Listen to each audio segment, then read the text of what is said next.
Started? Mm-hmm. Alright, so in this week's video, I wanted to tell a military story that I have. And I don't think I've even told my family this story. I don't know why, it's never come up, I guess. And I've got my sister Gabby here. Turn around.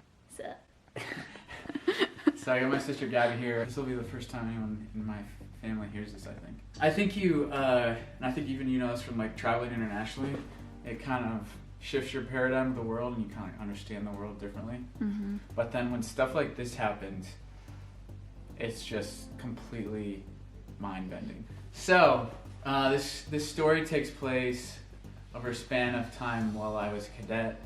I was in my second year as a cadet, and an opportunity popped up because I was taking French to do this foreign academy exchange program. So I was basically gonna do an exchange with a military academy in another country. So we would go there during our spring break, and then they would come over just afterwards, and we'd like spend some time with them. I put my name in for it, and I got chosen to go to an academy in Africa. And most of West Africa speaks French, so that's why we're going to Africa. We landed in like a more, because Mali is not, the military... Do they not have an airport? The military academy was in Mali. Yeah, Mali has an airport in Bamako. No, but like seriously, we landed in like a bigger West African country, and then we took like a scary plane. Oh, really? into Bamako. Like you were in Jumanji or something? Yes, exactly. So, yeah, it's like shaking and stuff. No, probably not. But yeah, it was kind of like that. So we land, we've got embassies in each country for the most part. Sometimes embassies represent several countries. But there is an embassy in Bamako, or in Mali. Every country has what they call a defense attaché. And the defense attaché is one person, but then he has a complete office that supports him. That like military occupation within the military is called FAOs, Foreign Area Officers. It's interesting going to a military academy because oftentimes, I was in my second year at the military academy. I had no clue what I was doing. I didn't know anything about the military, but because of the name, you're almost like a diplomat for your military when you go and do these opportunities. It's like a big deal. You haven't done anything in the military, and you're like this like little like 19, 20-year-old. You're coming over there, and like as we land, we come out, and there's like just representatives from like their entire military there, and the entire defense attaché is there. It's like a royal welcome. Yeah, exactly. It's just mind-blowing. And it's interesting because I later in my career, I've worked in an embassy, and I saw cadets come over to the embassy that I was working with, and the same thing. It's just like people like lose their mind for wow. it. So we come in, everyone is there, and so I'm like, okay, cool. Everyone says hi, we shake hands, and then like all the Americans leave, and we're left with this like sponsor, who is a Malian officer. He's a junior officer. He's a captain, so he's my rank now. Wow. And he's gonna be in charge of just like taking us around and showing us Mali. And I really didn't see any of the military officers for most of the rest of the time, which with how the story sort of ends is just kind of crazy to me. Up until this point, Mali had been a sort of like representation of democracy in West Africa. There's a lot of like terrorists, and there's a lot of ISIS, or not ISIS then, but back then there was a lot of Al-Qaeda. So Mali kind of stuck out as like, okay, I think someone that we trusted and a partner in the area. So I think they sort of trusted the military, and that's why they kind of just let them do what they wanted with us. But I didn't. Again, I was my second year at the military academy. I didn't know, really what I was doing, or didn't have context for stuff. So I was like, okay, well, this is cool. So this officer, his name was Captain Sanagu. He was going to be our sponsor, and he had done military training in the U.S., so he knew fluent English. So over the next couple of days, we were just kind of like sightseeing, did a bunch of stuff. Like he showed us like the president's house, which ties in later. They had this like zoo. They had like a park or something. But anyway, we just kind of hung out in the capital. He's driving us around all over the city, and he keeps like stopping everywhere. He's driving around. I always thought that was kind of weird. He just kind of knew all these people everywhere. We'd stop at these random shops, and he'd just talk to people. and we didn't really know what was going on.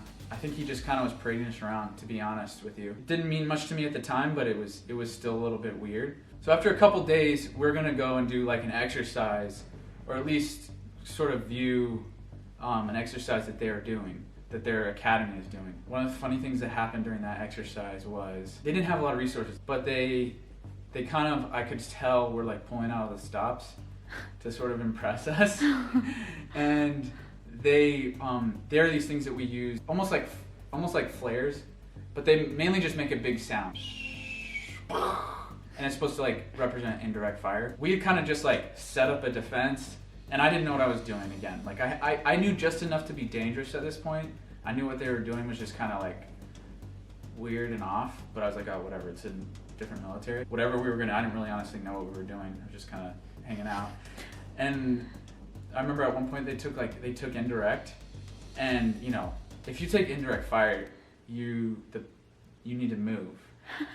And me and my buddy who was with me, Carl, we woke up, we got up, and we're like, okay guys, are we gonna move? And all the Malian cadets were just like, no, we're just gonna keep sleeping.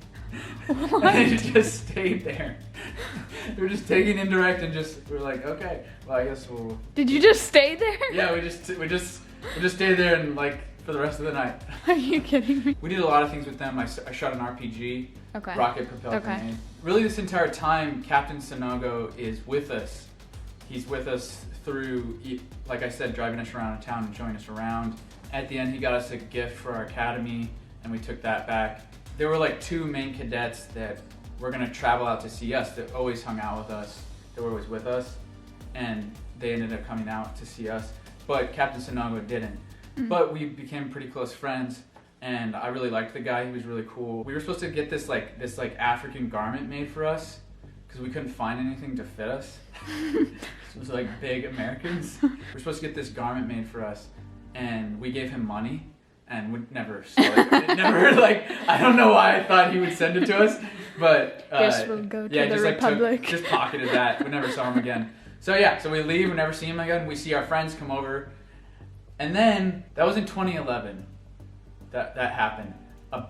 Just about a year later, from our spring break, my friend sends me a video. Behind this heavily guarded military base on the outskirts of the capital Bamako, Mali's new strongman runs the country. Captain Sonogo is reaching out to politicians and religious leaders to gather support for his military coup against President Amadou Toumani Touré. His portrait now hangs in his office. Faced with mounting international pressure and calls for his junta to restore constitutional order, the man appears determined to go ahead with his plans. Even though I know for this coming time, I'm going to be under pressure. But my feeling was what? I get a satisfaction. This satisfaction was about what? Because my people, I save it. I save it. It's just crazy, man. It's just insane. So Captain Sonogo is in charge of the country. This guy that's just like driving me around, showing me their zoo, and having coffee with me in the middle of Bamako is now running their country. Part of what's so insane about this is that he is a junior officer. He's just a captain, and that's not a very high ranking. But for obviously, like with him driving around all over Bamako, knowing all these people, he had such like an incredible amount of influence, at least in the military, that he was able to convince enough people to overthrow the president of their country and put himself in charge. What a mic drop moment. Yeah. Mali's coup leader has pledged to immediately begin a return to civilian rule. Captain Amadou Sonogo told reporters he will re-establish the country's constitution and its state institutions. We're making the solemn commitment to re-establish, starting from today, the constitution of the Republic of Mali. So eventually they, from what I understand, after a couple months of him being in charge, brokered a transition back to civilian control of the government. He reinstituted the Constitution. They promoted him from captain to general, which is him skipping like 4 or 5 ranks, depending on what kind of general he is. And then they immediately charge him for war crimes. An army officer who led Mali's 2012 coup against then-President Amadou Toumani Toure will stand trial on November 30th for murder and collision over the massacre of soldiers who opposed the takeover. An official communique received by AFP Friday said the Bamako court will hear the case of Amadou Sanogo and several others accused of kidnapping, murder and collision. Sanogo was arrested late 2013 after handing over power to a transitional regime in a deal brokered by the Economic Community of West African States, ECOWAS. If convicted, he could face the death penalty in line with Malian law. Ah.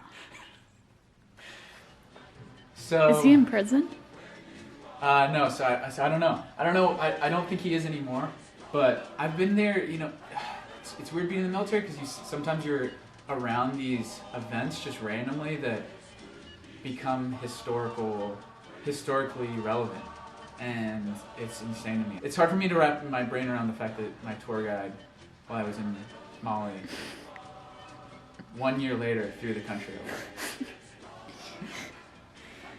So I still keep in touch with a couple of the guys, a couple of the cadets that I met who are now officers in their military. Sometimes I'll ask them about Captain Sanogo, and they just kind of they kind of avoid that subject. Where is he? Is he I'm still not sure. alive? Yeah, I'm not sure.